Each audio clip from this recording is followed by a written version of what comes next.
The story of drama from ritual to reality. So once upon a time, जब दुनिया में ना कोई बुक थी ना कोई थिएटर, सिर्फ इंसान के इमोशंस थे। खुशी, दुख, प्यार, गुस्सा, डर। और उन्हीं इमोशंस से एक दिन ड्रामा का जन्म हुआ।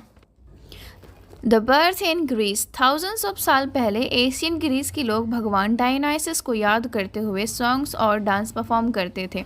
ये लोग स्टेज नहीं, ओपन ग्राउंड पर खड़े होकर गाते, एक साथ एक रिदम में। उस वक्त किसी ने सोचा भी नहीं था कि ये स्मॉल परफॉर्मेंस एक दिन वर्ल्ड लिटरेचर का सबसे ज़िंदा आर्ट फॉर्म बन जाएगा। और फिर एक आदमी आया, थेस्पेस। उसने पहली बार एक मास्क पहना, एक करैक्टर बनाया और अपनी आवाज़ में कहा, मैं कोई इंसान नहीं, मैं एक कहानी हूँ। और उसी मोमेंट ड्रामा पैदा हुआ।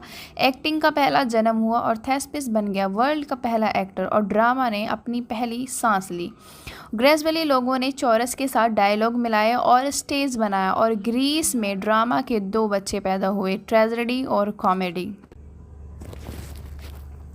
Tragedy, the cry of soul. तो ट्रेजेडी वो प्ले था जिसमें इंसान की गलतियों और तकदीर एक दूसरे के साथ टकरा जाती थी। ईस्कलस ने लिखा, इंसान अपने कर्म से नहीं बच सकता। और सोफिकलस ने कहा, man knows nothing, he only suffers and learns.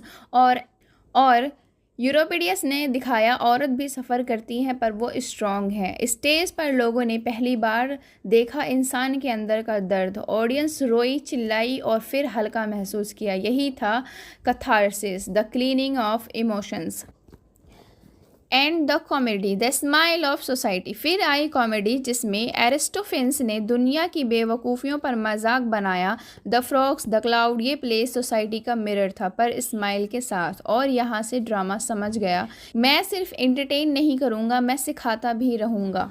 Rome and the fall. Greece के बाद रोम आया। वहाँ लोगों ने प्लॉटस और टेरेंस की कॉमेडीज़ को देखी, फ़नी, म्यूजिकल और लाउड। पर ट्रेजेडी के साथ सेनेका ने एक नया अंधेरा लाया, ब्लड, रिवेंज एंड मैडनेस। उसके प्लेज ने शेक्सपियर तक को इंस्पायर किया। फिर रोम गिरा और साथ ही थिएटर्स बंद हो गए। The church revives drama. अब लोगों के पास थिएटर नहीं था, पर चर्च ने कहा, हम कहानियों से भगवान के संदेश देंगे। और ऐसे बने मिरेकल, मिस्ट्री और मोरालिटी प्लेज। एक प्ले था एवरीमैन, जिसमें इंसान अपने लाइफ के एंड में सीखता है कि सिर्फ गुड डीड्स ही साथ जाते हैं। ड्रामा ने फिर से जन्म लिया, और इस बार भक्ति के रूप में।